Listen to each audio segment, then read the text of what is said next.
आदि पुरुष या लक्ष्मण का भाई। आज हम एक ऐसे रिश्ते की बात करने जा रहे हैं जो ना कहे जाने वाली मोहब्बत पर टिका है। क्षितिज और अथर्व दोनों बिस्तर पर लेटे हुए हैं और दोनों की लड़ाई चल रही है कि पानी की बोतल कौन लेके आएगा, पानी की बोतल कौन लेके आएगा।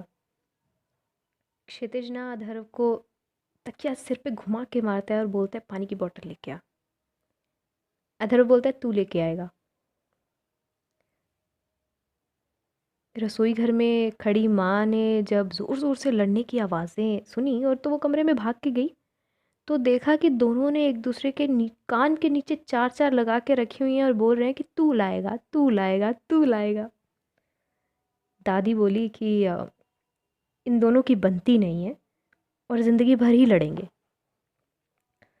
लेकिन ना माँ को उनकी मोहब्बत दिखती थी। माँ को दिखता था कि जब एक तकलीफ़ में होता था तो दूसरे को नींद कैसे नहीं आती थी। उनको दिखता था कि जब मुश्किल फ़ैसलों की बात आती है तो वो एक दूसरे के साथ ढाल बनकर खड़े हो जाते हैं, चाहे जताते नहीं हैं। उनको दिखता था कि वो आपस में चाहे कितना भी लड़ें लेकिन कोई दूसरा उनके भाई को कुछ नहीं कह सकता।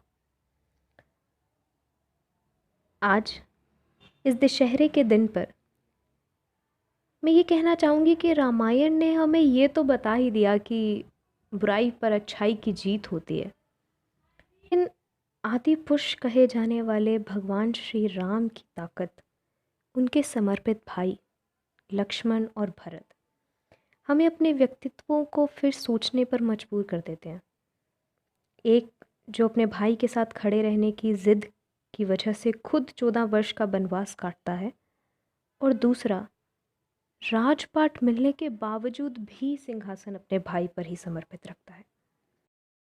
ये कथा हमें ये एहसास करवाने के लिए काफ़ी है कि सिया के राम की विजय तभी है अगर आप अपने भाई के लिए लक्ष्मण बन पाएँ।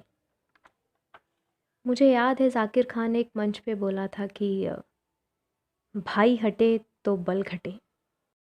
ये एक ऐसा रिश्ता है जिसने जताना कभी सीखा ही नहीं। काश हम ये समझ पाते कि जब लक्ष्मण को बाण लगा था तो श्री राम पर क्या बीती थी। उन आदि पुरुष के द्वारा महसूस की गई लाचारी और कमज़ोरी को सब काश हम समझ पाते। जब आज मैं इस समाज में भाइयों को लड़ते हुए देखती हूँ तो पता नहीं क्यों आज भी मैं उस आदि पुरुष और उसकी ताकत लक्ष्मण को कहीं ना कहीं ढूंढ रही हूँ। इस वीडियो के द्वारा मैं ये कहना चाहती थी कि आप अपने भाई के साथ के बिना, आप अपने भाई के बिना संपूर्ण हो ही नहीं सकते।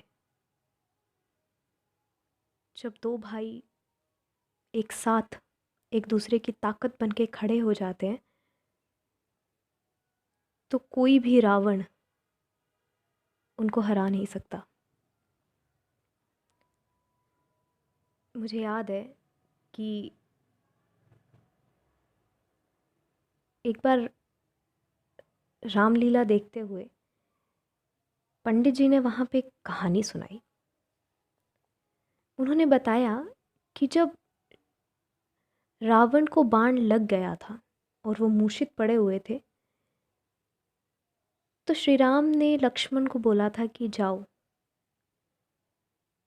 जाके आपके सामने 4 वेदों के ज्ञाता मूर्छित पड़े हुए हैं, उनसे कुछ ज्ञान लेके आओ।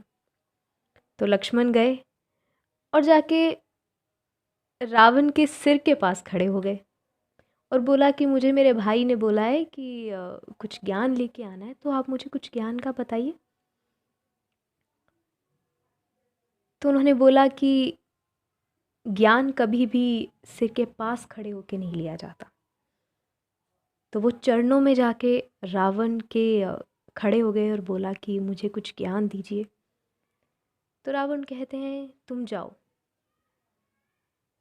तो श्री राम को बनवासी बुलाते थे वो, तो बोलते कि उनको बुलाओ। तो श्री राम आते हैं और वो कहते हैं कि मैं 4 वेदों का ज्ञाता, मेरा कुल तुमसे ऊंचा, मैं अपने ही शहर में या महल में